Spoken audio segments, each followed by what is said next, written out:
Hey everyone, hope you're doing great. Welcome back to my channel.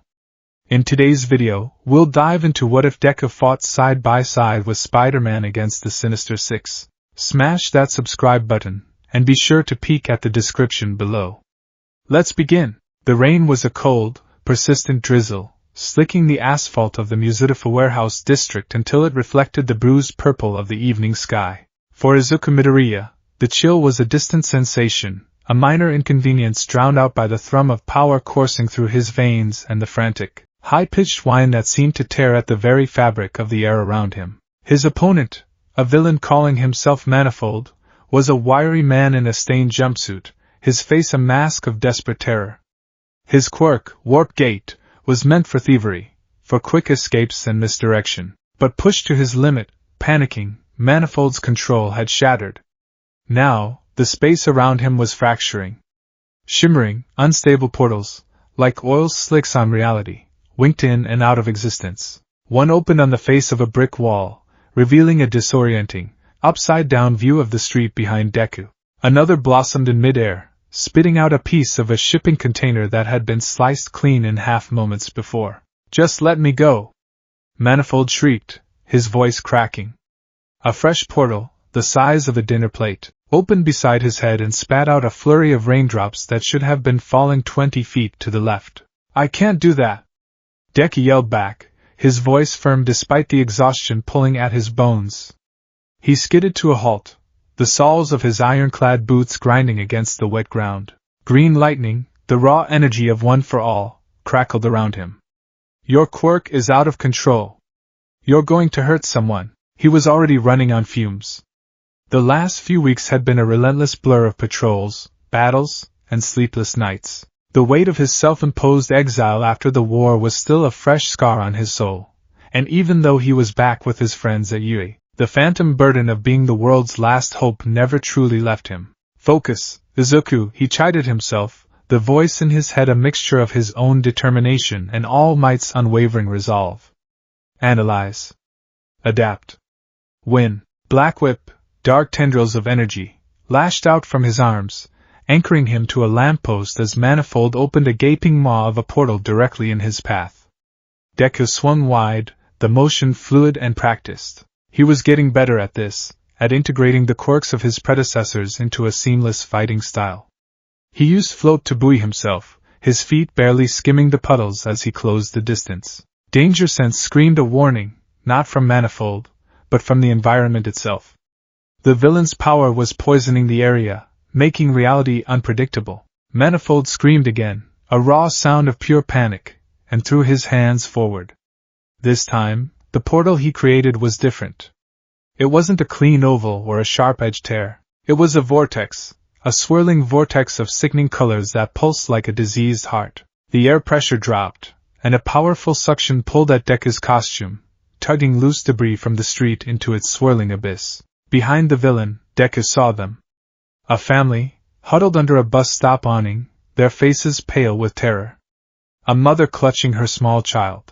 They were directly in the path of destruction if that vortex collapsed or exploded outward. There was no more time for strategy. No more waiting for an opening. "It's over!" Deku roared, planting his feet.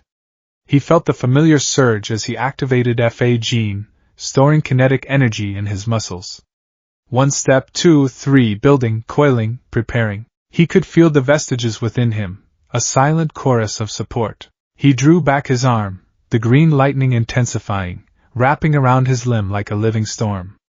He channeled the power into his fingers, focusing it into a single, precise point. It was the move he'd used 100 times, a tribute to the man who started it all. Delaware.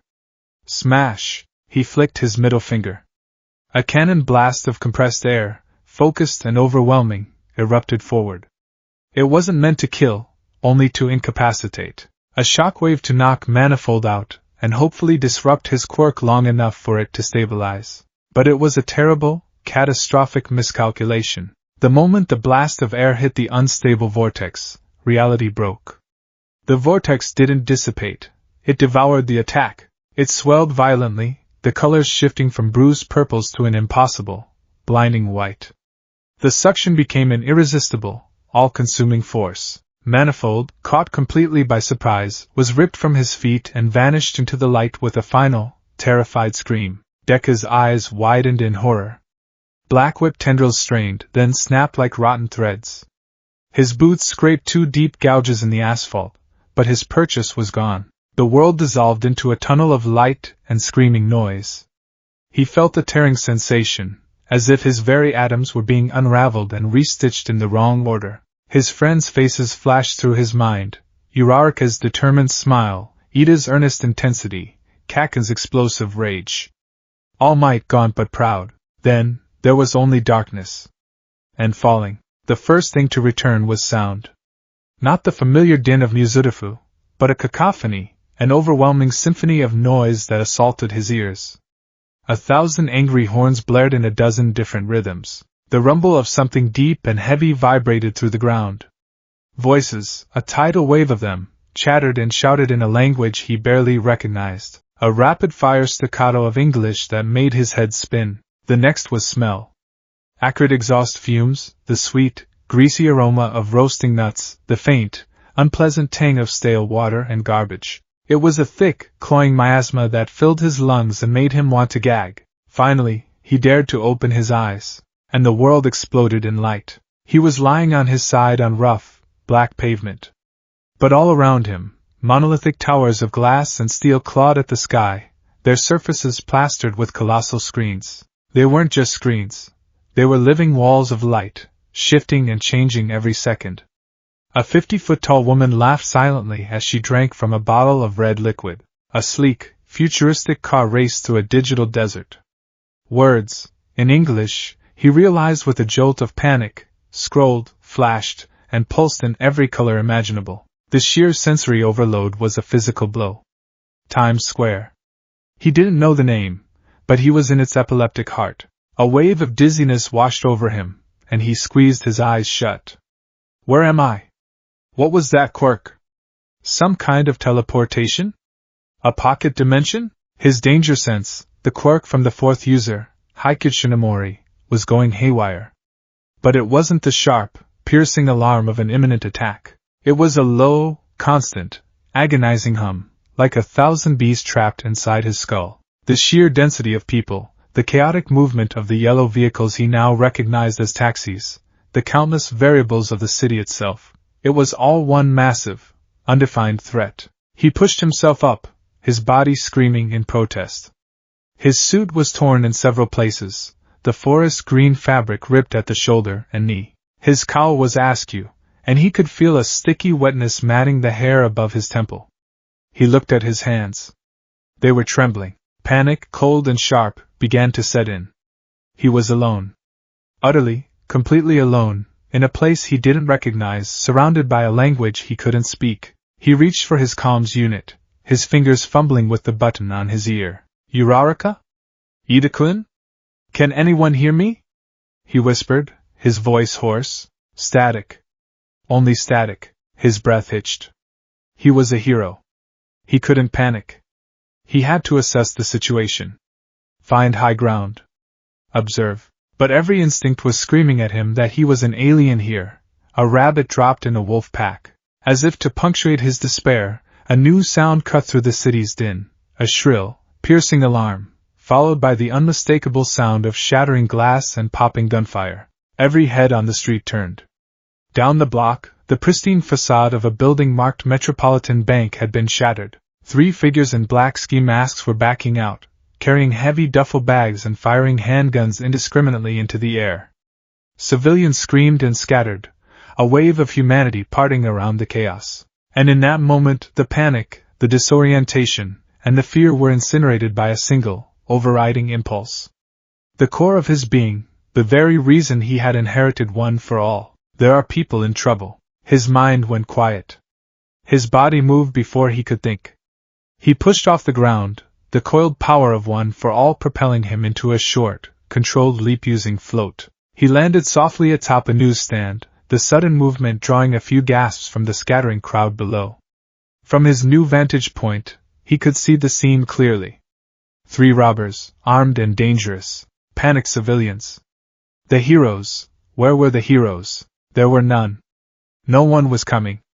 No familiar flash of a costume, no hero agency lockdown. Just police sirens, distant and seemingly ineffectual. Then I will. He didn't hesitate. He launched himself from the newsstand, a green and black blur against the neon chaos. He landed between the robbers and the fleeing crowd, his landing a deliberate, ground-shaking thud that cracked the pavement in a spiderweb pattern. It was a classic all-might entrance, meant to intimidate, to draw all focus onto him. He dropped into a low fighting stance, green energy crackling around him. Tamar! He yelled, the Japanese word for stop. Feeling foreign and useless on his tongue even as he said it, the robbers froze, their masked faces swiveling to face him. They stared at his strange, rabbit-like cowl, his armored boots, the pulsating green energy. For a second, there was only stunned silence. Then, one of them laughed, a harsh, grating sound. What the hell is this? Halloween came early? He snarled in English, raising his gun. Deku's danger sense flared a split second before the man pulled the trigger. He moved, a blur of motion to his left, the bullet whizzing past where his head had been. Okay, so they wouldn't listen to reason. Tendrils of pure black energy erupted from his arms. Black Whip shot forward with pinpoint accuracy, wrapping around the wrists of all three men. With a single, powerful tug he yanked. The guns flew from their grasp, clattering uselessly to the street. The men cried out in pain and surprise as they were jerked off their feet. It was effective. It was also messy. One of the robbers slammed into the side of a taxi, denting the door with a sickening crunch. Another was flung towards a storefront, and Deku had to quickly slacken the tendril to keep him from shattering the window. He was neutralizing the threat, but his control, frayed from exhaustion and disorientation, was less than perfect. He reeled them in, ready to deliver a quick, incapacitating blow to each. He raised a fist, calculating the bare minimum of power needed, maybe 3% of one for all, enough to knock them out without causing serious injury. He was so focused on the criminals, on ending the fight, that he didn't notice the new variable until it was already there. Thwip. The sound was soft, almost lost in the city noise. A white, web-like strand shot out from above, plastering itself across the chest of the robber nearest to him. A second later, the man was violently yanked upwards, dangling 10 feet in the air like a hooked fish. Thwip. Thwip. 2 more strands, and the other 2 robbers were similarly hoisted, their struggles only serving to entangle them further in the thick, adhesive substance. In less than 3 seconds, the threat was over. Contained. Silent. Deku froze, his fist still raised, the green lightning flickering uncertainly. He slowly looked up. Perched atop a traffic light, silhouetted against a towering billboard advertising a new brand of soda, was a figure in red and blue. The costume was sleek, iconic, with a black spider emblem emblazoned on the chest. Large, white lenses on the mask stared down at him, somehow managing to convey a sense of bewildered curiosity. "Whoa there, Green Rabbit," the figure said, his voice amplified slightly by his mask, friendly but laced with caution. "Gotta say, love the enthusiasm, but the landing was a little much, don't you think? The city's got a road maintenance budget, you know. It's not infinite." Deku stared, his mind struggling to process. This was a hero. He had to be. But his costume, it was like nothing he'd ever seen. It was professional, but simple. And his method, it was so clean. So efficient. There was no collateral damage, save for the cracked pavement Deku himself had caused. The red and blue hero gracefully leaped from the traffic light, landing in a low crouch that was completely silent. He straightened up, tilting his head. "New in town? Haven't seen you around. Usually, guys with that much green are trying to fight me, not help me. It's a whole thing. You wouldn't believe the guy with the pumpkin bombs." Deku didn't understand a single word. He only knew that this person had interfered. Was he an ally? A rival? Another player in this confusing, terrifying new world? His training, honed by countless life-or-death battles, kicked in. He saw a potential threat in an unknown powered individual. His stance remained defensive, wary. The hero, Spider-Man, though Deku didn't know the name, held up his hands in a placating gesture. "Hey, easy. I'm on your side. We're the good guys, see?" He gestured with a thumb towards the webbed-up, struggling robbers. They're the bad guys. Simple stuff. Deku's danger sense gave a low thrum. Not an immediate threat, but a warning. The man's posture was non-aggressive, but Deku was in no state to take chances. He saw the strange devices on the man's wrists, the source of the white strands. A support item? Part of his quirk? Anata wa dare disoka? Deku asked, his voice low and steady. Who are you? Spider-Man just stared for a beat. Right. Not from around here. Got it. He took a hesitant step forward.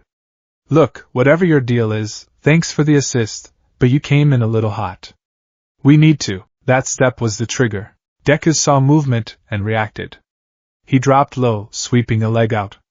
But the red and blue hero was already moving, leaping into the air with an impossible, acrobatic flip that carried him clear over Deku's head. He landed silently behind him. Deku spun around, astonished. He's fast. Faster than Gran Torino. He launched himself forward, throwing a punch aimed at the hero's shoulder. He was holding back, using only the barest fraction of his power. It was a test, a probe. For Spider-Man, it felt like a freight train was trying to part his hair. Peter Parker's spider sense didn't just warn him, it screamed. It was a physical, ice-cold spike of terror that shot down his spine. He had felt danger before. Punches from Rhino, pumpkin bombs from Osborn, electrical blasts from Electro. This was different. This was a feeling of pure, overwhelming, existential threat. He didn't just dodge the punch. His body reacted on its own, twisting at the waist at a physically impossible angle. The green-clad fist shot past his ear, and the wind it generated buffeted his head and made the air crackle. A car parked 20 feet behind him had its windows shatter from the sheer force of the displaced air. Peter's internal monologue was a frantic stream of consciousness. Okay, not a friendly new guy. Definitely not friendly. This kid hits like the Hulk. No, he hits harder than the Hulk. Where did S.H.I.E.L.D. cook this guy up? Okay. Time out. Spider-Man yelled, backflipping away to put some distance between them. Let's talk about this. Maybe over coffee? You look like a decoff guy. A lot of pent-up energy. Deku didn't understand the words, only the tone. It was flippant, almost mocking. It set his teeth on edge. He activated Black Whip again, sending a dozen dark tendrils snaking towards Spider-Man. To Deku, it was a surefire capture technique. It was fast, versatile, and almost impossible to dodge completely. To Peter, it was a Tuesday. He moved with a dancer's grace, a whirlwind of red and blue. He leaped, spun, and contorted his body, the black tendrils whipping past him, sometimes by mere inches. He used the webs not as an attack, but as a tool. He shot a line to the side of a bus, swinging in a wide arc. He shot another to a flagpole, using it as a pivot point to launch himself into the air. He was a gnat, a fly, an impossible target that simply refused to be hit. Deku watched, his analytical mind kicking into overdrive even in the heat of the moment. He's not just fast. He's reacting before I even complete my attack. It's not just skill, it's some kind of danger-predicting quirk. But it's more refined than my danger sense. It's instantaneous. His agility and flexibility are superhuman. He uses his support item to control the battlefield, creating new angles of attack and escape. He's incredible. Peter, meanwhile, was doing his own analysis. He's strong. Terrifyingly strong. And those black tentacle things, weird. But he's sloppy. His movements are telegraphed. He puts all his weight into a punch, leaving himself wide open if it misses. He's powerful, but he's not experienced. He fights like a brawler, not a strategist. He's just a kid. That last thought gave Peter pause. The build, the voice, this wasn't a man. It was a teenager. A powerful, dangerous, and clearly terrified teenager. Listen, kid! Calm down! Peter shouted, landing on the roof of a taxi, his knees bent. I'm not gonna hurt you. Deku was growing frustrated. This hero was toying with him. He decided to end it. He landed heavily, digging his fingers into the asphalt to anchor himself. He began to power up, the green lightning around him intensifying. He was gathering the power for a 5% Detroit smash, enough to end the fight without leveling the block. The spider sense in Peter's head went from a scream to a deafening, soul-shattering siren. It was the kind of warning he got right before a building was about to collapse on top of him. Whatever the kid was doing, it was bad. Catastrophically bad. He didn't have time to swing away. He had to think. Don't fight his strength. Use the environment. Distract. Disrupt. His eyes darted around, and he saw it. A fire hydrant, 10 feet to the kid's left. As Deku roared and drew back his fist, the air growing heavy with pressure, Peter aimed his wrist. Thwip. A single, sticky web line shot out, not at Deku, but at the bolt on top of the hydrant. He yanked back with all his might. The bolt sheared off with a groan of protesting metal. A geyser of high-pressure water erupted from the hydrant, spraying in a massive arc. It hit Deku square in the side. The sudden, unexpected force and the slick water under his boots were enough. His concentration shattered. His footing, already strained from channeling One for All, gave way. He slipped, his powered-up punch going wide, hammering into the empty street. The result was still devastating. The asphalt buckled and split, a crater 5 feet wide appearing where his fist had connected. A shockwave ripped outwards, blowing out the remaining windows on the car behind Peter and sending a wave of water splashing across the intersection. But the immediate danger to Peter was gone. The fight, however, was over for another reason. The sudden release of power, combined with the shock of the cold water, was the last straw for Deku's exhausted body. The adrenaline that had sustained him through the bank robbery and the fight evaporated all at once. A wave of profound, bone-deep weariness crashed over him. The green lightning sputtered and died. His vision swam, the neon lights of the city blurring into abstract streaks of color. The world tilted on its axis. He saw the red and blue figure drop down from the taxi, his posture no longer combative, but concerned. "Whoa, kid. You okay?" The English words were a meaningless buzz in his ears. Deku took one wobbly step forward, his hand outstretched as if to steady himself, and then his legs gave out. The world went dark for the second time that day, and he collapsed onto the wet, cracked pavement. Peter stood over the unconscious teenager, his heart hammering in his chest. The distant sirens were getting closer, much closer. In a minute, the NYPD would be here, followed shortly by someone far more serious, probably in a black suit with an earpiece. He looked down at the kid. His strange green and white mask was partially torn, revealing a young face underneath. He couldn't be more than 17. His face was round, freckled, and etched with a weariness that went far beyond their brief fight. Scars, old and new, crisscrossed the visible parts of his arms and face. This was a kid who had been through a war. Peter's sense of responsibility, the guiding principle of his entire life, kicked in with a vengeance. He couldn't leave him here. The authorities, or worse, an organization like S.H.I.E.L.D., would take him apart in a lab to figure out where his powers came from. They treat him like a weapon, not a person. Not a kid. "What have you gotten yourself into this time, Parker?" he asked himself, but he already knew the answer. He made a decision. With a practiced motion, he shot a web line at the dangling bank robbers, securing it firmly to a lamppost. He then fired another line at the corner of a nearby skyscraper. He scooped the green-clad teen into his arms. He was surprisingly light, all lean muscle, and pulled. The city fell away beneath them.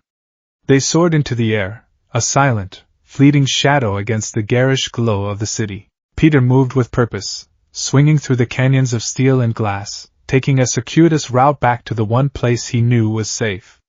Back home. The journey was quiet, the only sound the thwip of his web shooters and the whistle of the wind. Peter looked down at the boy in his arms. The kid was completely out, his breathing deep and even. He seemed so much younger, so much more vulnerable, when he wasn't trying to punch a hole in reality. Green Rabbit, Peter thought with a small, wry smile.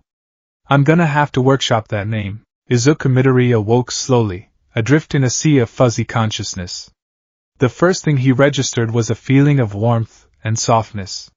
He wasn't on cold, hard pavement anymore. He was lying on something comfortable. A couch, maybe? The second thing was the smell.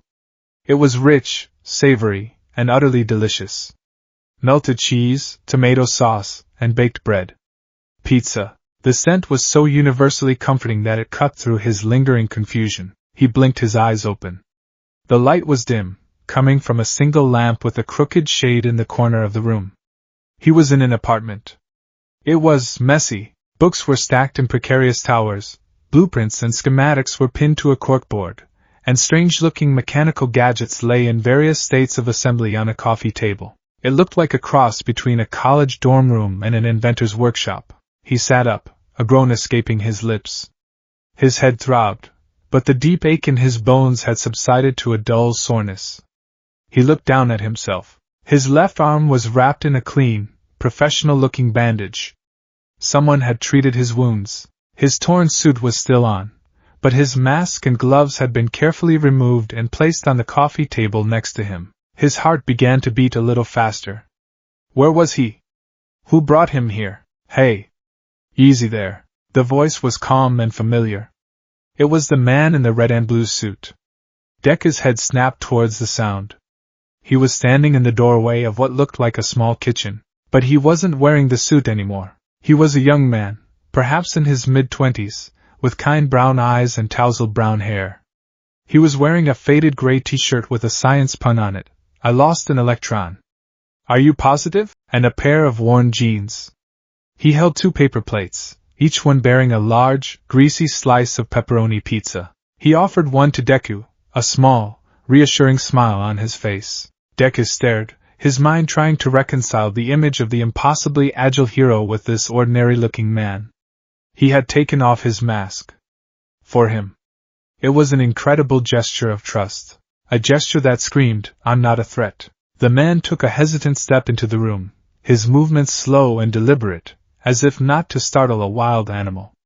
He gestured with the plate again. Thought you might be hungry, he said, his voice soft. Izuku didn't understand the words, but he understood the gesture. An offering of food. A sign of peace. He looked from the man's friendly face to the slice of pizza, steam still rising from its surface. He was exhausted, injured, and stranded in a world he didn't understand. But for the first time since he'd been ripped from his own reality, the crushing weight of panic began to recede, replaced by a fragile, flickering ember of hope. He slowly, cautiously, reached out and took the plate. The silence in the small queen's apartment was thick and heavy, punctuated only by the rhythmic drip of a leaky faucet and the distant, mournful wail of a siren. Izuku Midoriya sat stiffly on the edge of a lumpy, well-worn couch, holding the paper plate with the slice of pizza as if it were a delicate, explosive device. The warmth from the plate seeped into his cold fingers, a small, grounding sensation in a world that had come completely unmoored. Across from him, the man, the hero from the street, sat in a worn armchair that seemed to be composed more of duct tape than original fabric. He took a large bite of his own pizza, chewing thoughtfully while his kind brown eyes studied Izuku with an unnerving intensity that wasn't hostile, but deeply analytical. Izuku's mind, a well-oiled machine of threat assessment and hero analysis, was racing. He brought me to his home. His private space. He took off his mask. He's showing me his identity. This is an incredible risk. Why? Is it a tactic to disarm me? Or is it genuine trust? He looked around the apartment again. It was the living definition of organized chaos. A chemistry set shared a table with a half-eaten bag of chips. A laptop, covered in stickers for what looked like a university science department, was open next to a soldering iron. On the wall, above a small, cluttered desk, was a photograph of the man with an older woman with a warm, loving smile, and another, older man with gentle eyes. His family. This wasn't a base of operations, it was a home. The man finished his bite and gestured with a half-eaten crust towards Izuku's plate. It's not gonna bite back, he said slowly, clearly enunciating the words. Promise. Izuku, of course, didn't understand. He only saw the encouraging gesture and the friendly smile. He looked down at the pizza. It was a triangle of bread covered in red sauce, melted cheese, and small, round slices of some kind of meat. He'd seen it in American movies, but he'd never had it. Hesitantly, he lifted the slice and took a small, cautious bite. His eyes widened. The flavors exploded on his tongue, the tangy sweetness of the tomato, the salty, savory richness of the cheese and pepperoni, the satisfying chew of the crust. It was greasy, messy, and utterly delicious. It was the most normal thing he had experienced since the world had shattered. A small, involuntary sound of appreciation escaped his throat. A wide, genuine grin spread across the man's face. See? New York's finest. Cures all ailments. Except maybe high cholesterol. He took another bite of his own slice. Finishing his pizza in a few more hungry bites, Izuku placed the empty plate on the coffee table next to his folded mask. The brief truce established by food was over, and the crushing weight of his situation returned. He had to communicate. He had to figure out where he was, what had happened, and how to get home. He opened his mouth, ready to try his broken, classroom-level English. He started, fumbling for the words. Where? The man held up a hand, a gesture for him to wait. He reached for the laptop on the desk, typed something quickly, and then turned the screen towards Izuku. On it was a simple, clean interface for a translation program. A blinking cursor pulsed in a box under the words, "Type here." Izuku stared. It was a simple solution, elegant in its practicality. He felt a flush of embarrassment for not having thought of it himself. He reached for the laptop, his fingers hovering over the keyboard. He typed slowly, his knowledge of the English alphabet coming from his language classes. My name is Izuku Midoriya. Thank you for your help. Where am I? The man read the text, his eyebrows shooting up in surprise. He typed back a quick response, the clacking of the keys filling the silence. You're in New York City. My name is Peter Parker. And you're welcome. Though you did try to punch me through a taxi, so let's call it even. Izuku read the words, a blush creeping up his neck. He's making a joke. It was disarming. He typed again, more quickly this time. I am sorry. I was disoriented. I thought you were a threat. In my home, when someone with powers appears, it can be complicated. Peter's response was immediate. No kidding. It's complicated here, too. What you did back there, the strength, those black tentacle things, that's a quirk, right? Like you shouted? Izuku froze. Peter had typed the word quirk in Japanese katakana. He had understood his shouted word. This Peter Parker was not just kind, he was incredibly perceptive. This changed things. It meant he could be more direct. Yes, Izuku typed. It is called a quirk. A superpower. In my world, about 80% of the population is born with one. We have a society built around them. We have schools to train people to become professional heroes. Peter leaned forward, his elbows on his knees, his expression one of rapt fascination. He looked like he was studying a groundbreaking physics problem. An entire society? 80%? Wow, over here it's rarer. Most of us get our powers from freak accidents. Radioactive spider bites, gamma-ray explosions, super soldier serums, you know, the usual. Izuku's fingers flew across the keyboard. A radioactive spider? Is that how you got your abilities? The agility, the strength, the danger-sensing ability? And the webs, are they biological? The analyst in him had taken over completely. The fear was still there, but it was being temporarily overridden by an insatiable need for data. Peter laughed, a real, hearty laugh that made the room feel warmer. You're one of me, aren't you? A nerd.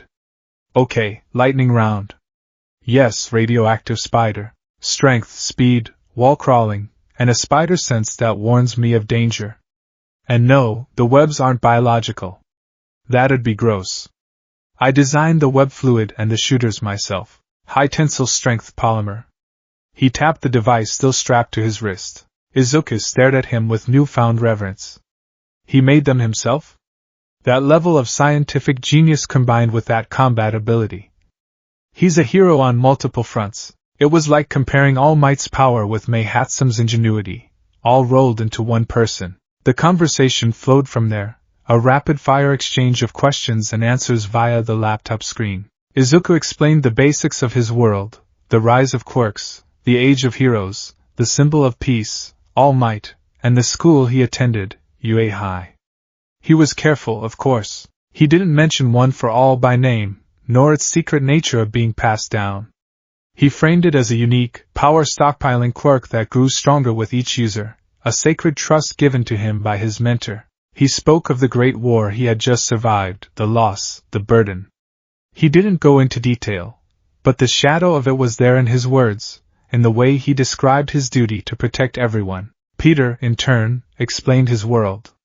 He told Izuku about the Avengers, a team of Earth's mightiest heroes, a god, a super soldier, a billionaire in a suit of armor. The concept of a government-sanctioned team was familiar to Izuku, like a global version of the Hero Public Safety Commission.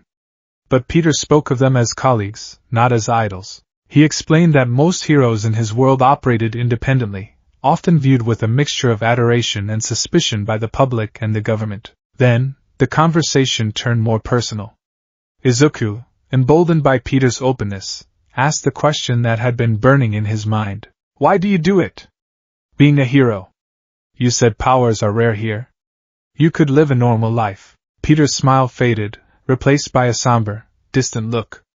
He was silent for a long moment, his gaze fixed on the photograph on his desk. When he finally typed, his words were slow and deliberate.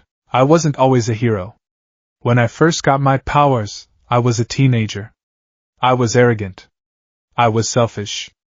I used my powers to make a quick buck in a wrestling match, and right after, I had a chance to stop a thief, and I didn't.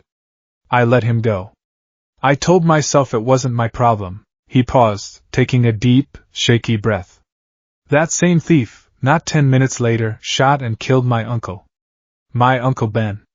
He raised me. He was my father in every way that mattered. He died because I failed to act. Because I didn't take responsibility for the power I had. Izuku watched Peter's face, saw the raw, ancient pain that still lived in his eyes. It was a pain he knew all too well.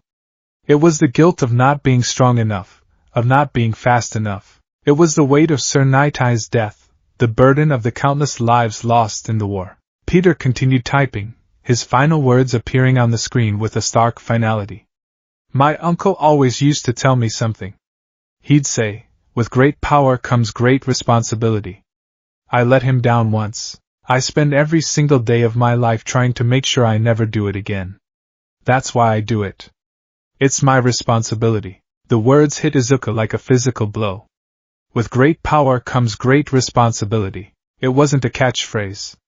It wasn't a slogan for the media. It was a philosophy. A penance. A solemn vow. It was the other side of the coin to the words that had defined his entire life. All Might had looked at a quirkless, crying boy and said, "You too can be a hero." It was a message of hope, of aspiration, of becoming something greater. Peter Parker's creed was the consequence of that hope. It was the heavy, unbreakable burden you accept the moment you answer that call. It was the duty that came with the power. Izuku felt tears welling in his eyes. This man, this hero from another world, understood the crushing weight of it all in a way that few could. He understood the guilt that fueled the fire, the responsibility that was both a shield and a cage. He quickly typed his response, his fingers trembling slightly. My mentor, the hero who gave me my quirk, he told me something similar. He saved people with a smile, to be a symbol of peace that everyone could count on. He said that the act of saving someone isn't just about stopping the villain. It's about saving their heart, giving them hope. Your uncle, he and my mentor would have understood each other perfectly. Peter read the message, and a look of profound, quiet understanding passed between them. In that moment, the barrier between their worlds, their languages, their experiences, seemed to melt away. They were just two young men, born worlds apart, bound together by the same impossible promise to carry the weight of the world on their shoulders. A comfortable silence settled over the room, no longer awkward, but filled with a newfound respect. It was Izuku who broke it, the gears of his analytical mind beginning to turn again, latching onto a familiar comfort. He reached down and unzipped one of the utility pouches on his belt. From it, he pulled a small, slightly singed, but clearly well-loved notebook and a pen. It was his latest volume, Hero Analysis for the Future, number 14. He flipped it open to a fresh page. At the top, he wrote in neat, precise English, Spider-Man. Peter watched, an amused and curious expression on his face, as Izuku began to write and mutter under his breath. The muttering was a quiet, frantic stream of consciousness, a habit he'd never quite managed to break. Subject's quirk appears to be a multifaceted ability, likely stemming from a single origin point, the radioactive spider. Primary powers include superhuman strength, exact upper limits unknown, but based on the air displacement from my miss punch, the force he can withstand is immense, possibly Class A or higher. Agility and reflexes are off the charts, suggesting enhanced skeletal and muscular structure. The spider sense is a form of precognition, but seems more refined than danger sense, providing specific spatial awareness rather than a general alarm. Must investigate the mechanics.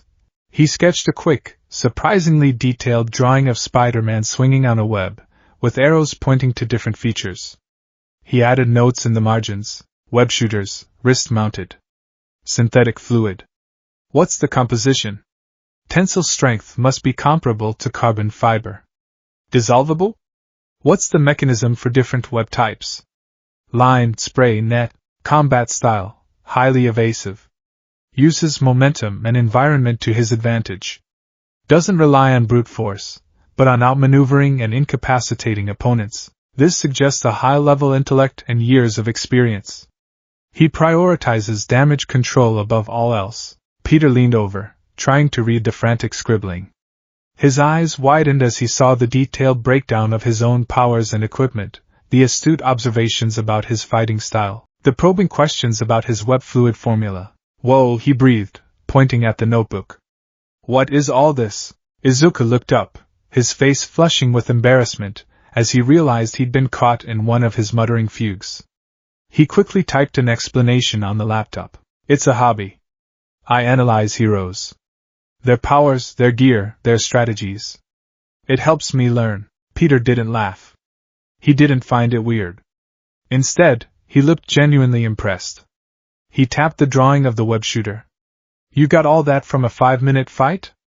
Kid, that's brilliant, he grinned.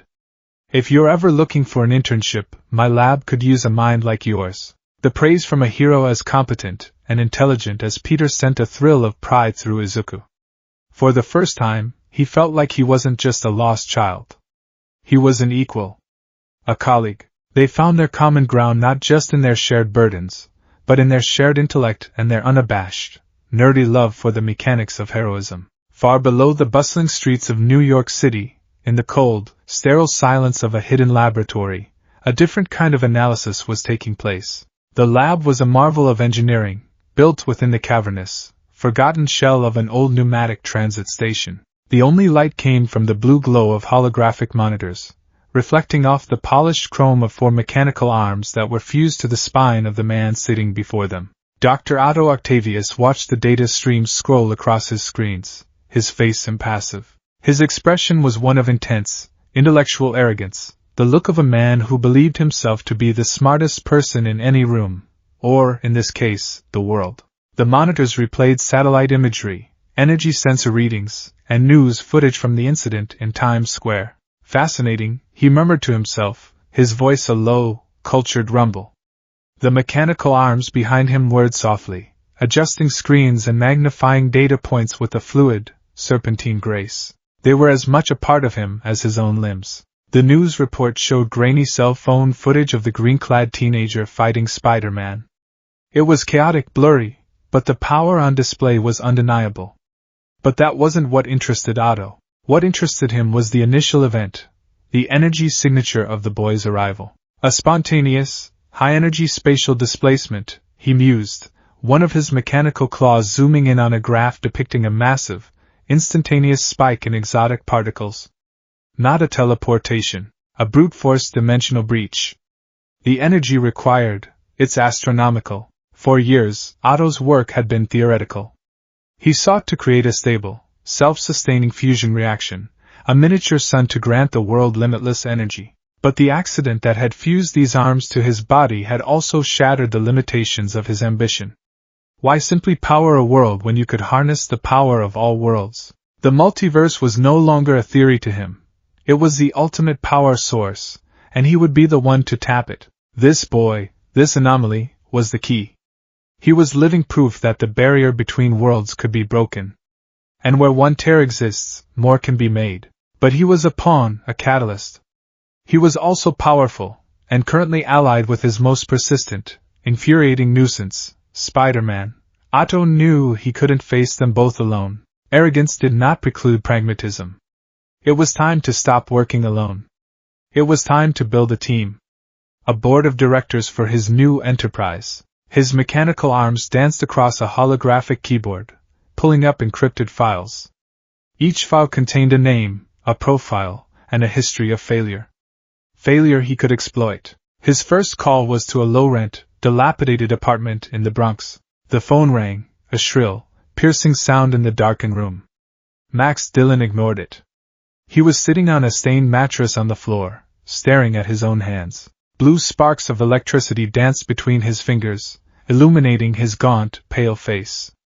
He was a ghost in his own life, a being of pure energy trapped in a shell of flesh he could barely control. He felt a constant, maddening hum under his skin, a storm begging to be unleashed. He was a god, but he had to live like a roach, terrified of shorting out the building's power grid, terrified of touching another person. The world had taken everything from him, and then it had cursed him with this power, only to tell him he couldn't use it.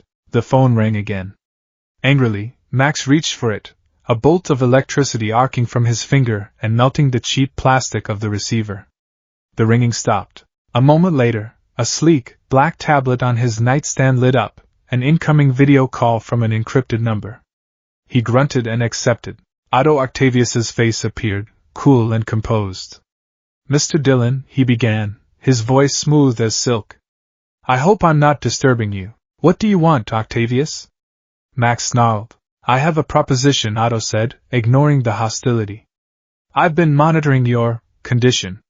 You have the power of a living star, yet you hide in the dark, starving yourself of the energy you crave. It's a waste." "Get to the point," Max hissed. "I am building something, Max, something that will reshape our world. It requires a vast amount of power. More than the city's grid can provide. I need a living battery. A regulator." "I need you," Otto said. "Join me, and you will never have to hunger for power again. I will give you a feast. You will be able to unleash your full potential, and the world will finally see you not as a freak, but as the force of nature you truly are." Max was silent, the blue light of his own energy reflecting in his eyes. He hated Octavius's arrogance, but the words, "unleash your full potential, a feast of power," they were a siren song to his starved soul. "What's the job?" he finally asked. A thin smile touched Otto's lips. "First, we need to acquire some components. And for that, we'll need a battering ram." The sound of grunting and the heavy thud of leather on metal echoed through the cavernous, poorly lit warehouse. Alexei Sitsevich slammed his shoulder into a reinforced steel plate welded to the wall, leaving another significant dent in its surface. Sweat poured down his bald head, glistening on his massive, tattooed shoulders. He was a mountain of a man, built of pure, unadulterated muscle. But the suit, the thing that made him the Rhino, sat dormant in the corner, a hulking gray monstrosity of polymer and steel. He was between jobs, working as hired muscle for some small-time mobster, and he was bored. The thrill was gone. Smashing things was only fun when the things fought back. His burner phone vibrated. He picked it up, his massive thumb looking comical on the tiny screen. It was a message from a number he recognized. "Octavius." The message was simple. "I have a job for you. A real one. The target is Spider-Man and a new, powerful associate. There will be much to break. Are you interested?" A slow, brutal grin spread across Alexei's face. Spider-Man. He hated that little insect.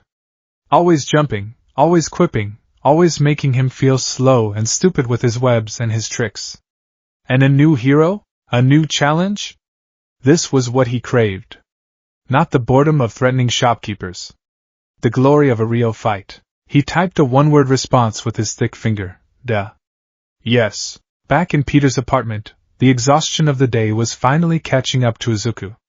He stifled a yawn, his frantic analysis of Spider-Man slowing to a crawl. Peter noticed.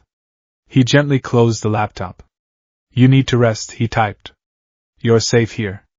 The couch isn't 5-star, but it's better than the street. Izuku nodded, a wave of gratitude washing over him. He was still lost, still terrified, but he wasn't alone anymore.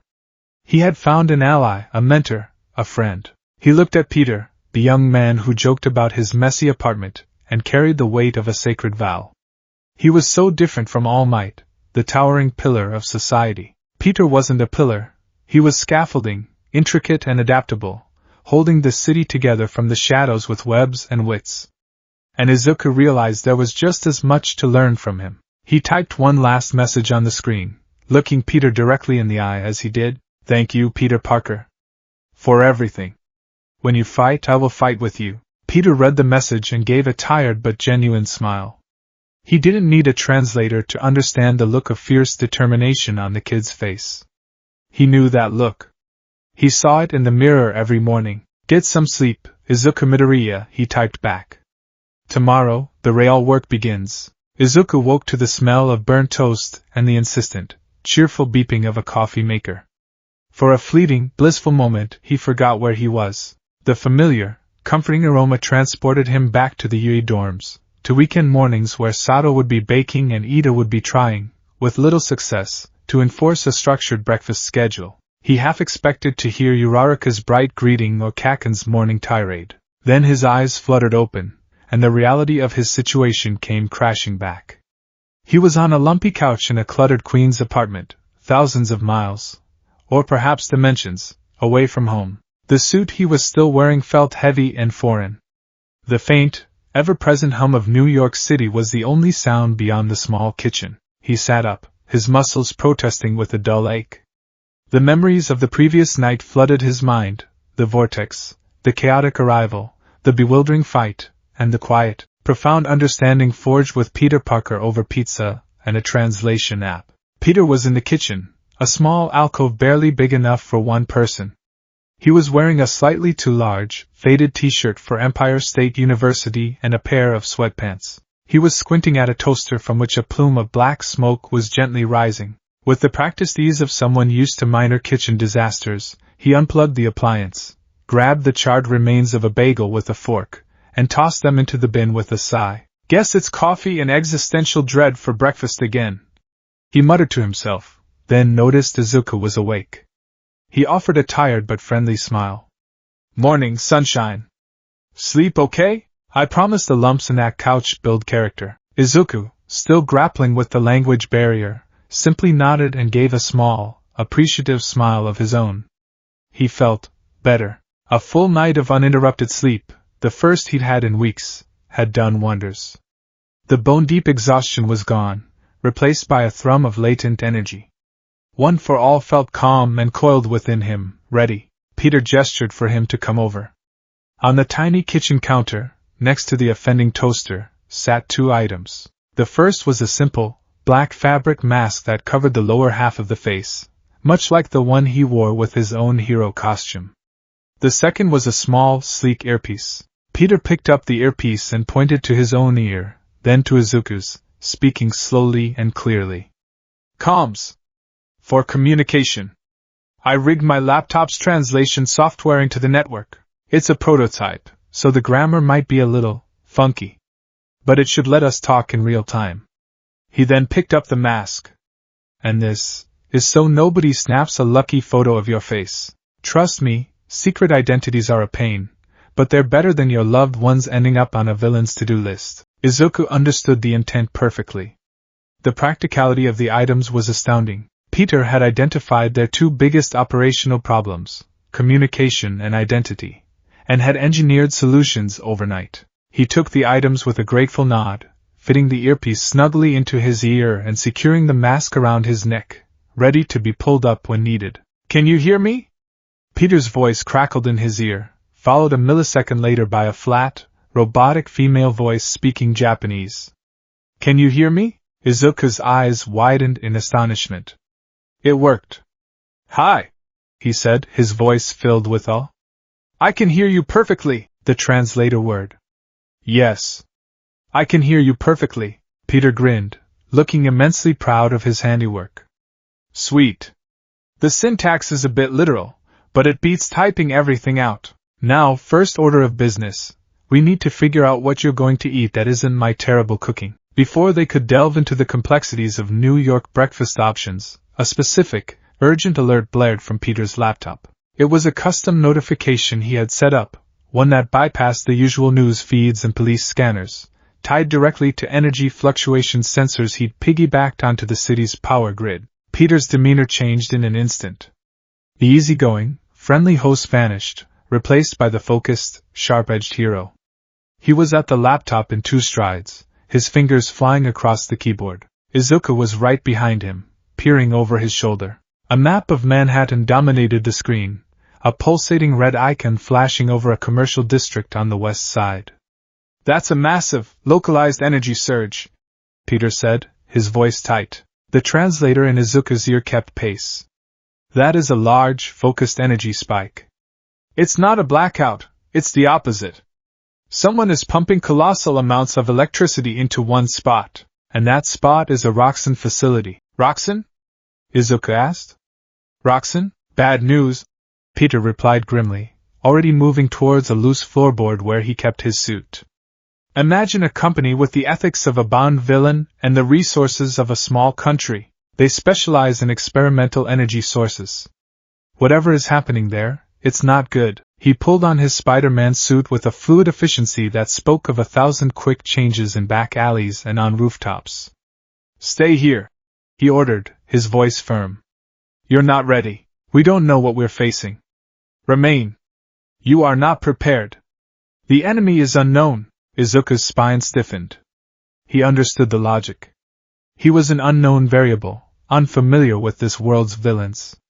But the thought of standing by while people were in danger was physically painful to him. It was a violation of every principle he held. "I'm coming with you," he stated, his voice leaving no room for argument. He pulled up the black mask Peter had given him, settling it over his nose and mouth. The green lightning of One for All began to crackle around him, a silent declaration of his intent. "I will accompany you." Peter paused, his white mask lenses fixed on Izuku. He saw the unwavering resolve in the boy's eyes, the same stubborn, self-sacrificing fire he saw in himself. He knew he couldn't stop him. Arguing would just waste precious time. He let out a resigned sigh. "Fine. But you follow my lead. No smashing first and asking questions later. We go in, we assess, we contain." "Got it?" "Agreed. But you obey my command. No destruction before questions. We enter, evaluate, secure." "Understood?" "Got it," Izuku affirmed, his heart pounding with a mixture of anxiety and anticipation. This was it. His first real mission in this new world. "Good," Peter said, his voice all business. He slid open a window leading to a fire escape. "Try to keep up." With that, he was gone, a flash of red and blue leaping from the railing and swinging into the urban canyon on a silver thread of webbing. Izuku didn't hesitate. He followed, activating float and launching himself from the window. The sensation of weightlessness was familiar, but the landscape was alien. He propelled himself forward with small, controlled bursts from One for All, the wind whipping past his ears. Below him, the city was a breathtaking, intricate grid of yellow cabs, bustling crowds, and towering skyscrapers. He was fast, but Spider-Man was faster. Peter moved with an innate understanding of the city's geometry. His swings were not just movements but complex equations of momentum, trajectory, and timing. He ricocheted off the sides of buildings, using the tension of his webs to catapult himself forward at incredible speeds. Izuku pushed himself, using Black Whip to latch onto the corners of buildings, pulling himself along in a powerful, if less graceful, imitation of Peter's swinging. He could see Peter glancing back periodically, assessing his speed, adjusting his own pace just enough so they could travel as a unit. They were a strange sight, a crimson and azure pendulum and a crackling green comet, streaking across the New York skyline. As they drew closer to the Roxxon facility, the sounds of chaos reached them. It was a symphony of destruction, the shriek of twisting metal, the roar of explosions, and the unmistakable, terrifying hum of raw, untamed electricity. The scene at the Roxxon Energy Research Outpost was one of utter pandemonium. The private security force, armed with advanced corporate weaponry, was in a full-blown rout. Their pulse rifles and energy shields were useless against the two figures at the center of the storm. One was a mountain of a man encased in a thick, gray armored suit that resembled a rhinoceros. He moved with the inexorable force of a landslide, charging through walls and armored vehicles as if they were made of cardboard. Every step he took cracked the pavement. This was Alexei Sitsovic, the rhino, and he was having the time of his life. "Is this all you have?" he bellowed in a thick Russian accent, swatting away an armored truck like a child's toy. "I am barely warmed up." His partner was a stark contrast. A man who seemed to be made of pure, living lightning. Blue-white energy crackled and danced across his body, his features barely visible within the blinding corona. With every gesture, arcs of electricity would lash out, shorting out electronics, vaporizing metal, and sending guards flying. Max Dillon, Electro, was a raging, uncontrolled electrical storm, and he was finally feasting. He drew power from the facility's main conduits, growing stronger, brighter, and more unstable with every passing second. High above, perched unseen on the antenna of a neighboring skyscraper, Adrian Toombs, the Vulture, watched the chaos unfold through a pair of high-tech binoculars. His sleek, winged exosuit was silent, its turbines barely whispering. He wasn't here for the fight. He was the eye in the sky, the professional on a mission. "The distraction is working perfectly, Doctor," he reported into his comms, his voice a gravelly rasp. "They're drawing all the fire. The path to the sub-level vault is clear." "Excellent, Adrian," Dr. Octopus's voice replied, calm and collected from his remote command center. "Proceed as planned. Our friends below are about to have company." Just as Otto spoke, two figures landed on the roof of the building opposite the chaos. Spider-Man crouched low, his white lenses narrowing as he took in the scene. "Okay, new plan," he said into the comms, his voice tight. "This is worse than I thought. That's Rhino and Electro. Heavy hitters, both of them. Revised strategy. This is a severe situation. Rhino and Electro. Major threats." Izuku landed beside him, his eyes wide. He'd fought powerful villains, men who could level city blocks, but the raw, elemental fury on display was staggering. His danger sense was screaming, a high-pitched whine that made his teeth ache. It wasn't focused on one threat, but on the entire area.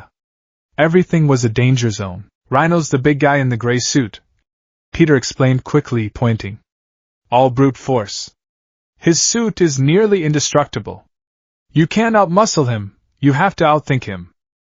Use his momentum against him, trip him, redirect him, make him his own wrecking ball." He then pointed to the blinding figure of Electro.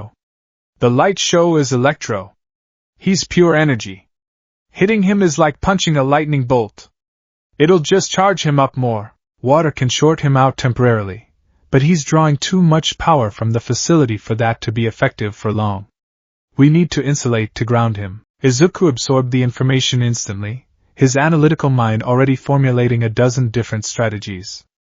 It was a classic power and area denial combo, one villain to occupy their attention with overwhelming physical force, the other to control the battlefield and make closing the distance a lethal prospect.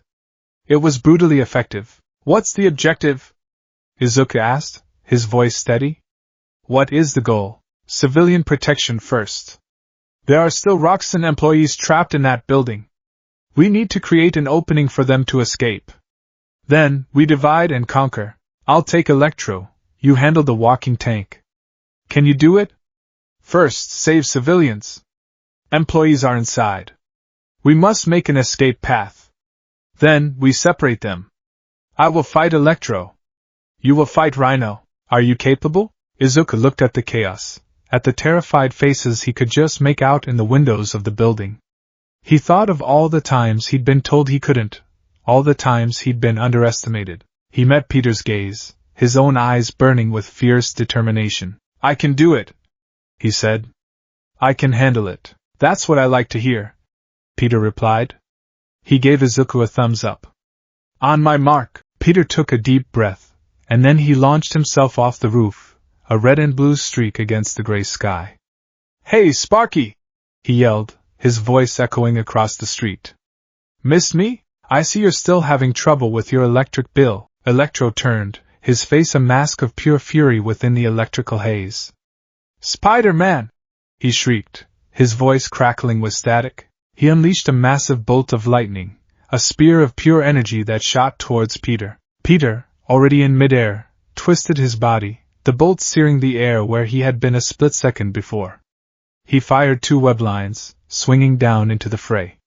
That was Izuku's signal. Izuku pushed off the roof, activating One for All, full cowling at 20%. The green energy enveloped him as he soared across the street, aiming not for Rhino, but for the ground directly in front of him. He landed with the force of a meteor. "Detroit smash!" He didn't shout the words, but the impact was just as loud. He struck the pavement with his fist, channeling his power not into a single point, but into a wide shockwave. The asphalt buckled and shattered, a wave of force erupting outwards, kicking up a massive cloud of dust and debris. The maneuver was pure all-might, a grand, attention-grabbing entrance designed to disorient and intimidate. Rhino, who had been charging towards the building's entrance, was brought to a screeching halt. The shockwave staggered him, and the thick dust cloud completely obscured his vision. "What is this? Who dares?" he roared, blindly swinging his massive arms. The gambit had worked. The security guards and fleeing employees, seeing their chance, scrambled from the building's entrance, using the dust cloud as cover to escape. Izuku's first priority was complete. Now for the second. He shot out of the dust cloud, a green blur aimed straight at Rhino's head.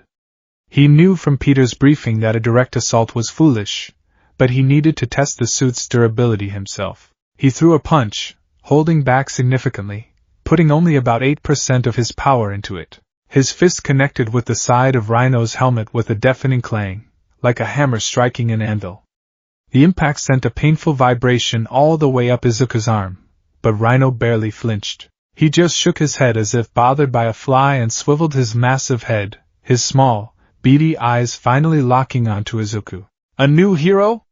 Rhino rumbled, a slow, predatory grin spreading across his face.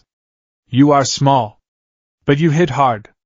I will enjoy crushing you," he charged. It was like trying to stop a freight train. Izuku was fast, but Rhino's linear momentum was terrifying. He dodged the initial rush, the wind from Rhino's passing nearly ripping him from his feet. The villain didn't stop, plowing straight through a concrete barricade and into the side of a delivery truck, which folded around his armored form like tinfoil. Peter was right, Izuku thought, his mind racing.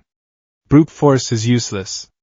I have to be smarter. He activated Black Whip, sending 6 dark tendrils snaking through the air. They wrapped around Rhino's legs and torso. Izuku gritted his teeth, digging his iron-soled boots into the broken pavement, and pulling with all his might. It was like trying to tether a mountain. Rhino's forward momentum barely slowed. He just dragged Izuku along with him, the asphalt gouging deep trenches where his boots were scraping. "Little strings cannot hold the Rhino!" Alexei bellowed with laughter, but Izuku wasn't trying to hold him. He was waiting for the right moment. As Rhino charged past a large, reinforced lamppost, Izuku released the tendrils on one side and pulled with everything he had on the other. He wasn't trying to stop him. He was trying to trip him. The sudden, focused, lateral pull on his leg was something Rhino wasn't prepared for. His foot slid out from under him. For a moment, he was a mountain off balance. His immense forward momentum did the rest. He stumbled, his massive body crashing to the ground with a thunderous impact that shook the entire street. Izuku didn't waste the opening. He leaped onto Rhino's broad back, the green lightning of full cowling flaring. He wasn't aiming for the head. He was aiming for the joints. He delivered a rapid series of focused, powerful kicks to the back of Rhino's knee and the armored joint of his elbow. He was using St. Louis smashes, precise and targeted, trying to damage the suit's servos rather than break the armor itself. Sparks flew, and the Rhino roared in frustration and pain, but the armor held. He rolled violently, forcing Izuku to leap off to avoid being crushed. The fight had become a deadly dance, Rhino's unstoppable charges against Izuku's nimble evasions and tactical strikes. Meanwhile, Spider-Man's battle was one of frantic, three-dimensional chess. He zipped through the air, a constant moving target, while Electro unleashed a relentless barrage of electrical attacks. The air was thick with the smell of ozone. Hold still, you little pest! Electro shrieked, sending a chain of lightning arcing between two cars, creating a deadly electrical fence to try and box Peter in. Sorry, Max, I've got this thing called a crippling fear of electrocution, Peter quipped, his voice strained. He shot a web line straight up, pulling himself out of the trap just in time.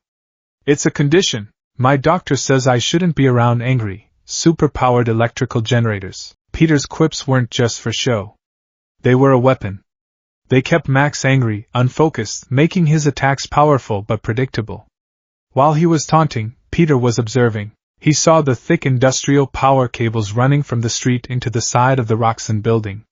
That was Max's power source. Cut the head off the snake, he thought. He swung high, landing on the building's facade right above the cables. Electro saw his intent immediately. Oh no you don't! He roared, unleashing a massive, wide-beam blast of energy. Peter leaped, the blast vaporizing the section of wall where he'd been clinging. While he was airborne, he aimed his web shooters. He wasn't firing his standard webbing. He switched cartridges with a flick of his wrist. He fired two thick, white gobs of web fluid. They weren't his usual strong, tensile lines. This was web foam, a quick hardening, non-conductive polymer he designed specifically for situations like this. The foam splattered across the exposed conduits, instantly hardening into a thick, insulating shell. Electro's connection to his all-you-can-eat buffet was severed. The effect was instantaneous. The blinding corona of energy around Max dimmed, the constant, terrifying hum dropping in pitch. He visibly weakened, slumping slightly. No! What did you do? He gasped. Just put you on a low-carb diet. Peter shot back, pressing his advantage. He swung down, ready to incapacitate Electro while he was weak, but their battle had not gone unnoticed. From his perch, Vulture saw Spider-Man gain the upper hand. He saw the real mission, the theft, was in jeopardy if Spider-Man was free to interfere. The Spider is about to neutralize Electro, Toomes reported, his voice calm. I'm engaging. Do it, Otto's voice commanded. Buy me a few more seconds. Vulture tipped himself forward, his powerful turbines whirring to life. He dropped from the sky like a bird of prey, silent and deadly.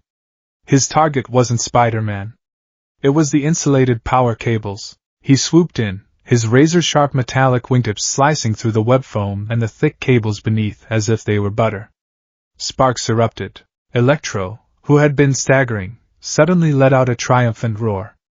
The raw, untamed power from the severed cables surged directly into him. His form exploded with light, brighter and more powerful than before. He was no longer just drawing power. He was absorbing the full, unrestrained output of a city block. Unlimited power! He screamed, a wave of pure energy exploding outwards from his body. Peter, caught in midair, had his spider sense scream a desperate, piercing warning. He had no time to swing away. He crossed his arms in front of his face as the blast hit him. The pain was immense, 1,000 volts coursing through his body.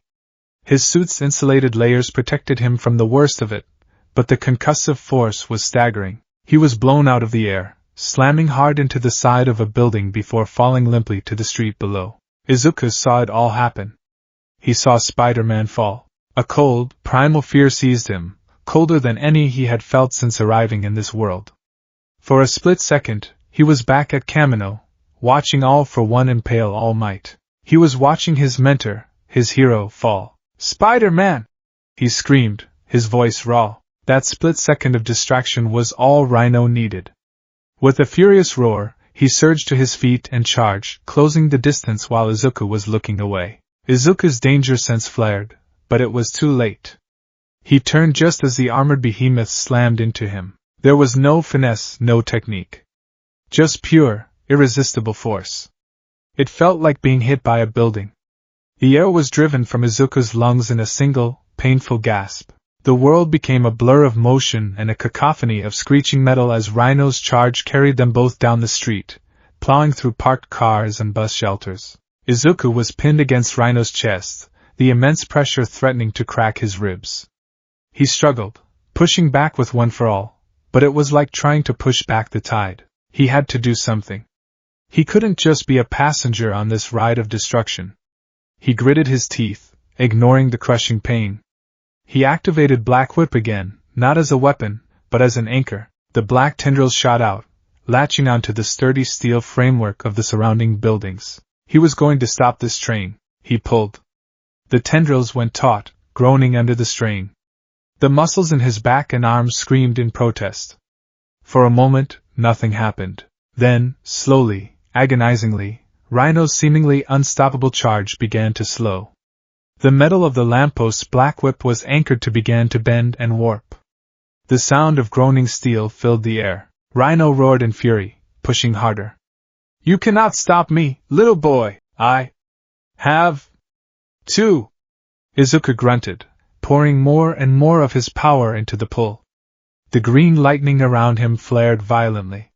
He wasn't just using his strength, he was using the city itself as his anchor. With a final, deafening shriek of protesting metal, Rhino's charge came to a halt, just inches from plowing into a crowded city bus.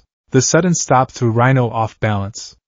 Izuku seized the opportunity. He released Black Whip, and as Rhino stumbled forward from the sudden lack of resistance, Izuku dropped low and channeled everything he had into his legs. He drove his shoulder into Rhino's midsection, not trying to hurt him, but to lift him. To use his own top-heavy design against him. With a final, desperate roar, he heaved upwards. For a moment that seemed to stretch into eternity, the two were locked in a stalemate. Then, with a groan of straining servos, Rhino's feet left the ground. Izuku had lifted the unstoppable force. He twisted his body, putting every ounce of his being into the throw. Rhino sailed through the air, his massive body flipping end over end, and crashed directly into the front of an abandoned, reinforced bank truck. The truck crumpled, and Rhino, wedged in the wreckage and disoriented from the throw, was momentarily incapacitated. Izuku stood panting, his body screaming with exhaustion and pain. He had won his fight. But the battle was far from over. He turned his attention back to the main scene. Peter was getting to his feet, groaning. His suit was scorched, and he was moving stiffly. Across from him, Electro was a terrifying spectacle, a god of lightning crackling with power. And circling above them all was the new threat, the man with the mechanical wings. They planned this, Izuku realized with a sickening certainty. The powerhouse and the brute were just a distraction. This was a coordinated attack. Peter saw it too. He looked at Izuku, then at the vulture, then at the still raging Electro. They were outgunned and outmaneuvered. "Kid! Get back!" Peter yelled into the comms, his voice raspy. "Boy! Retreat!" But as he spoke, Vulture dove again. This time, his target was the main entrance of the Roxon building. He fired 2 small missiles that blew the reinforced doors off their hinges. He swooped inside, disappearing into the darkness of the building. The objective. It was never about the fight. "He's after something inside," Peter realized aloud. "They played us," Electro laughed, a sound like cracking electricity. "That's right, Bug. You were so busy with us, you didn't even see the real play. The boss gets what he wants, and I get to turn you into a greasy little crisp." He raised his hands, gathering energy for a final, overwhelming attack. Peter knew they couldn't win. Not like this. They had to retreat, regroup. But he couldn't leave the city at Electro's mercy. He looked at Izuku, who was already starting to run towards him. An idea, desperate and insane, sparked in his mind. "Deku!" Peter shouted, using the name he'd seen scribbled in the notebook. "Listen to me. We need to ground him. But there's too much power. We need a bigger ground." Izuku looked around frantically. The street? The buildings? What could possibly absorb that much energy? Then his eyes fell on the river. The Hudson River was only 2 blocks away, a massive, flowing body of water. He understood. He looked at Peter, a silent question in his eyes. Peter nodded, understanding the unspoken plan. "It's crazy. It might not work. But it's all we've got." "I'll get his attention," Peter yelled. "You get him there. I will distract him. You move him." Peter fired a web line at Electro's chest. It sizzled and evaporated before it even made contact. "Hey, Max! Your mother was a hamster, and your father smelt of elderberries." It was a stupid, nonsensical taunt, but it worked. Electro's rage focused entirely on the spider. He ignored Izuku completely. That was the only opening Izuku would get. He activated full cowling at 30%, pushing past his body's limits. He used FA gene, storing kinetic energy with every rapid step. He became a green blur, circling the raging Electro, building speed, building power. He shot out Black Whip, dozens of tendrils this time. They didn't target Electro himself, but the chunks of broken pavement and wreckage all around him. He created a cage of debris, a net of black energy and concrete. Before Electro could react, Izuku pulled. The entire cage, with the raging villain at its center, was yanked into the air. "What are you doing?" Electro shrieked, blasting wildly at the debris cage. Izuku didn't answer. He was running, dragging the makeshift prison behind him, heading straight for the river. It was the hardest thing he had ever had to pull, a feat of strength that made dragging Rhino seem easy. Every muscle in his body screamed. Peter was right there, swinging ahead, clearing the path, webbing civilians out of the way, shouting warnings. "Coming through! Angry electrical god on the loose! Nothing to see here!" They reached the edge of the pier. Izuku planted his feet, grit his teeth, and with one final, monumental heave, he swung the entire cage out over the water. He released Black Whip. The cage of debris and the raging Electro plunged into the cold, dark waters of the Hudson River. The effect was cataclysmic. The moment Electro hit the water, the river itself seemed to explode. A massive column of steam and light erupted into the sky. The sound was a deafening roar, a combination of a massive explosion and a thunderclap. The entire pier shook. When the steam cleared, the water was churning, and Electro was gone, his energy completely and utterly dispersed into the massive body of water. Izuku collapsed to his knees, panting, his power flickering out. Peter landed beside him, placing a steadying hand on his shoulder. "You did it, kid," Peter said, his voice filled with a mixture of exhaustion and genuine awe. "You actually did it." They had won the battle. They had stopped Rhino and Electro. But as they looked back at the damaged Roxxon facility, they saw the Vulture emerge from the building, carrying a heavy, cylindrical container made of a lead alloy. He gave them a mocking salute before his turbines roared to life, carrying him up and away into the smog-filled sky. They had won the battle, but they had lost the war. The villains had gotten exactly what they came for, and Izuku and Peter were left standing in the wreckage, with the chilling realization that this was only the beginning. The drizzle returned to New York City 2 days after the battle at the Roxxon facility. It was a miserable, gray curtain of rain that washed the grime from the streets and mirrored the bleak mood that had settled over Peter Parker's apartment. The scent of damp concrete and old coffee hung in the air. Izuku sat at the small, cluttered kitchen table, his hero analysis notebook open before him. The page, however, was mostly blank. He had tried to analyze the fight, to break it down into data points and tactical lessons, but his mind kept drifting. They had won technically. They had saved countless lives and defeated 2 incredibly powerful villains. But the image of the Vulture flying away with that mysterious cylinder was seared into his memory. It was a hollow victory, a strategic defeat that left a bitter taste in his mouth. Peter was hunched over his own laptop, the glow of the screen illuminating the dark circles under his eyes. He had been running simulations, cross-referencing police reports, and hacking into encrypted Roxxon servers for the past 48 hours, fueled by cheap coffee and sheer stubbornness. The container Vulture had stolen, he'd discovered, was a prototype isotope stabilizer. On its own, it was relatively harmless, but in the hands of someone like Dr. Octopus, it could be the key to controlling an unstable, high-energy reaction. "It's like they knew our every move," Peter muttered, more to himself than to Izuku. The translation software, still active, dutifully relayed the sentiment. "It is as if they were aware of all our actions. They used Rhino and Electro as a perfectly timed distraction. They knew we'd prioritize the big, flashy threats. They knew we'd split up." He ran a hand through his already messy hair in frustration. "They didn't just fight us. They played us." Izuku nodded, tracing the outline of a rhinoceros horn in his notebook. "They had a tactician," he typed into the shared translation app on his own borrowed tablet. "Someone who understood Hero's psychology. The Vulture wasn't just a thief, he was moving with a plan. And there was another one, wasn't there? Someone who cut the power cables to give Electro a boost. I never saw them clearly. Yeah, Toombs is smarter than he looks, Peter agreed. But this level of coordination, this feels like Doc Ock's brand of genius.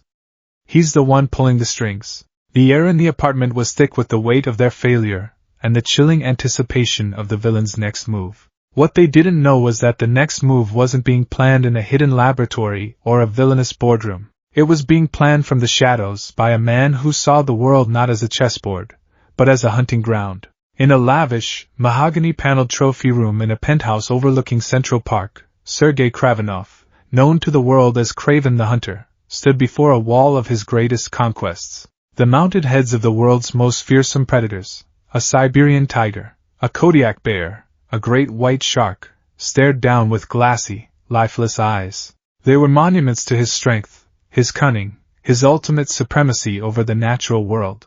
But he felt nothing looking at them. The thrill was gone. He had conquered the animal kingdom. He had hunted and defeated every worthy beast this world had to offer. The urban jungle, with its costumed freaks, had offered some brief diversion. He had hunted Spider-Man, a worthy and elusive prey, but even that hunt had grown familiar, predictable. Then, the boy had appeared. On a massive, state-of-the-art monitor disguised as a Gilded Age painting, Kraven replayed the footage from the Roxxon battle. He had been there, cloaked by stealth technology provided by his new benefactor, Dr. Octopus. He had been the one to sever the power lines with a specialized vibranium knife, a silent and unseen player in the larger game. But his interest wasn't in the mission's success. It was in the new creature. He zoomed in on Izuku. He watched him land with the force of a bomb, the raw, untamed power crackling around him. He watched him use the strange black tendrils, a biological tool of immense versatility. He saw the boy's analytical eyes, the way he adapted his strategy against the rhino, shifting from brute force to leverage. He saw the boundless, explosive potential. This was not a man in a suit. This was not a beast of instinct. This was something new. Something from another world, another ecosystem entirely. A creature of impossible power, guided by a fierce, noble heart. A slow, ecstatic smile spread across Kraven's face. The fire he thought had died was roaring back to life. This was it. The ultimate hunt. To track, to understand, and to conquer this magnificent, alien specimen would be the crowning achievement of his life. It would be his masterpiece. Spider-Man is the gazelle, fleet-footed and clever, Kraven murmured to the silent room, his voice a low, predatory rumble with a thick Russian accent. But this boy, this Deku, he is the Manticore, a creature of myth, of impossible power. To hunt him is to hunt a legend. He would not use guns or bombs. That was for lesser men. His hunt would be an art form. He would not attack the boy directly. Not yet. First, he would test him. He would study him. He would break him. He would create a new jungle, a concrete safari, and he would force his prey to reveal every one of its secrets. He would learn what it cherished, what it feared, and then, he would use that knowledge to set the perfect trap. The next day, the alert came not from Peter's energy sensors, but from the police scanner. A multi-car pileup on the George Washington Bridge. A tanker truck carrying hazardous materials was dangling precariously over the edge. It was a standard, if dangerous, emergency. "I've got this one," Peter said, already pulling on his mask. "You should lay low. The less you're seen for now, the better. We don't want whoever is in charge to get too much data on you." Izuku hated it, but he understood the logic. He was the wild card. Revealing his full capabilities too early would be a tactical error. He reluctantly agreed, settling in to monitor the situation from the apartment. He watched the news helicopter circle the bridge on Peter's laptop, a knot of anxiety tightening in his stomach. Spider-Man arrived on the scene with his usual flair, swinging in to immediately begin securing the tanker with thick strands of webbing. He was evacuating the trapped drivers, a whirlwind of efficient, life-saving action. It was going smoothly. Too smoothly. Izuku's danger sense, which had been a low, background hum, suddenly spiked. It wasn't the sharp sting of immediate, personal danger, but a broader, more diffuse warning. Something was wrong. "Peter, be careful," Izuku typed into their private comms link. My danger sense is going off. The situation feels off. Copy that, kid, Peter's voice crackled back, strained with effort as he single-handedly held a car from sliding off the bridge. Everything seems straightforward here. Just a bad ACC. His voice cut out as a small, dart-like object whizzed past his head, embedding itself in the web line holding the tanker. The webbing instantly began to dissolve, eaten away by a powerful corrosive agent. The massive truck groaned, lurching forward. What the? Peter yelled, quickly firing 3 more lines to secure the vehicle. From the high girders of the bridge, a figure emerged from the shadows. It was Craven. He was dressed in his traditional lion mane vest and leopard print pants, his bare chest crisscrossed with the scars of 100 battles. He held a high-tech crossbow, and his eyes, intense and predatory, were fixed on Spider-Man. The Spider, Craven announced, his voice booming. As predictable as the rising sun. Always rushing to save the innocent. It's Craven! Peter's voice was tense in Izuku's ear. This was a setup. Izuku watched in horror as the scene unfolded on the news feed. This wasn't a random accident. It was a trap. A lure. Craven wasn't just attacking, he was orchestrating chaos. He fired another dart, this one releasing a cloud of potent knockout gas among the trapped civilians. Peter was forced to abandon his fight with Craven to swing down, quickly webbing the gas cloud into a contained ball and creating masks of web fluid for the choking drivers. Every move Peter made was a reaction. Every action he took was dictated by Craven. The hunter was controlling the entire engagement, using the civilians as pawns to force Spider-Man onto the defensive. Izuku couldn't just sit and watch. Peter's warning be damned. A hero was in trouble. Innocent people were in danger. He pulled on his mask and shot out of the window. He pushed his speed to its absolute limit, a green comet streaking across the sky. He arrived at the bridge minutes later to a scene of calculated chaos. Craven was systematically dismantling Peter's rescue efforts, forcing him to expend his webbing and energy just to maintain the status quo. I am not here for you today, Spider, Craven said, firing a net that Peter was forced to dodge. I am here for the new blood. He turned his gaze, and for the first time, his intense, hunter's eyes met Izuku's. A thrill, electric and terrifying, shot through Craven. Ah, he breathed, a wide smile spreading across his face. The manticore reveals itself. Izuku didn't waste time on words. He saw a family trapped in a minivan that was teetering on the edge. He shot forward, ripped the door off its hinges with a controlled burst of power, and evacuated the terrified family, a mother, a father, and 2 small children, in seconds, depositing them safely with the police at the end of the bridge. Craven watched, his eyes gleaming with analytical approval. Incredible speed. Precise application of strength. The protective instinct is absolute.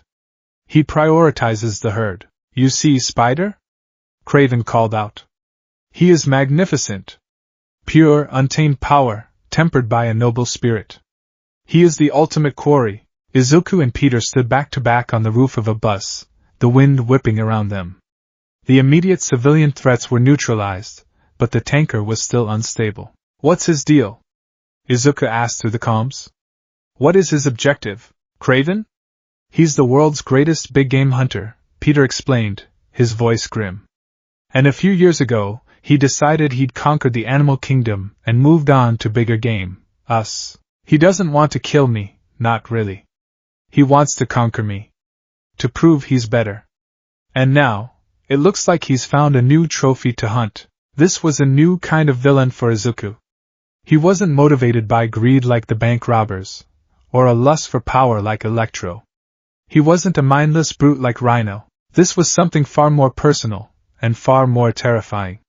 This was a man who saw him not as a person, but as prey. Craven didn't attack them directly. He leaped from the girders with the grace of a leopard, landing on the far side of the chaos he'd created. He gestured to the city behind him. The hunt has begun, he announced, and then he was gone, melting back into the urban landscape. What does that mean? Izuku asked, his danger sense still flaring. It means the bridge was just the appetizer, Peter said darkly. He's turning the entire city into his personal hunting ground. Peter's words proved prophetic. Over the next few hours, a series of bizarre, targeted accidents began to plague the city, each one designed to draw out a hero, each one bearing the subtle hallmark of Craven's handiwork. A gas main ruptured in a crowded subway station in Harlem. As Spider-Man and Deku arrived to evacuate the commuters, they found the emergency shut-off valve had been booby-trapped with electrified wires. Izuku, using his insulated gloves and a careful application of Black Whip from a distance, managed to disable it, but it was a close call. From a nearby rooftop, Craven observed, making a note, "Prey is intelligent. Solves problems with tools, not just force.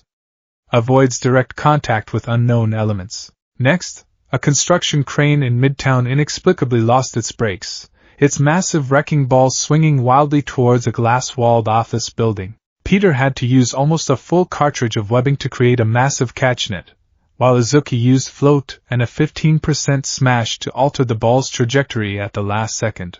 It was a complex problem of physics and timing that pushed their teamwork to the limit. Craven, watching from a ventilation shaft 3 blocks away, smiled. The two prey work in concert, a symbiotic relationship. To isolate one, the other must be occupied. The traps grew more insidious, more personal. A report came in of a fire at a community health clinic in a rough neighborhood. Peter's voice grew tight as he heard the address. "I know that place," he said. "My Aunt May, she volunteers there." The fire wasn't the main threat, it was a smoke screen. The real danger was a series of timed, sonic emitters Craven had planted in the walls, calibrated to a frequency that disoriented the human nervous system. The heroes arrived to find doctors and patients staggering, dizzy and nauseous, unable to escape the smoke-filled building. This trap was aimed squarely at their heroism. They were forced to ignore the flames and hunt for the devices, their own senses reeling from the sonic assault. Izuku's danger sense was a roaring, useless static in his head. He had to rely on his eyes and ears alone. "We need to be smarter than him," Peter yelled over the disorienting hum. "He's expecting us to be heroes, to save everyone. He's not expecting us to be hunters." Izuku understood. They couldn't just keep reacting. They had to turn the tables. He closed his eyes, trying to block out the sensory chaos. He focused, pushing past the pain. Where would a hunter hide to observe his prey? High ground. A place with a clear line of sight. He opened his eyes and looked up. Through the smoke, he saw it, a water tower on the roof of the adjacent building. It was the perfect sniper's nest. "There!" he shouted, pointing. This time, Peter didn't hesitate. "I'll handle the emitters." "You go!" Izuku didn't need to be told twice. He shot out of a window, using float to propel himself upwards. He landed silently on the roof, crouching behind an air conditioning unit. He could see Craven, kneeling by the edge of the water tower, a pair of digital binoculars in his hand. He hadn't noticed Izuku's approach. This was his chance to end it, but he didn't attack. A lesson from a different mentor, the cynical but brilliant Aizawa, echoed in his mind. Never engage a villain on their own terms. Erase their advantage first. Craven's advantage was his planning, his control of the environment. Izuku looked around. The rooftop was a maze of vents, pipes, and machinery. It was Craven's jungle. But it could be his, too. He activated smokescreen. A thick, dense cloud of black smoke billowed from his body, far thicker than the smoke from the fire below. In seconds, the entire rooftop was enveloped in an impenetrable fog. Craven was startled, his head snapping up. "What is this sorcery?" he snarled, his binoculars now useless. He stood up, sniffing the air, his primal senses kicking in. He couldn't see, but Izuku could. He had created this environment. He knew its contours.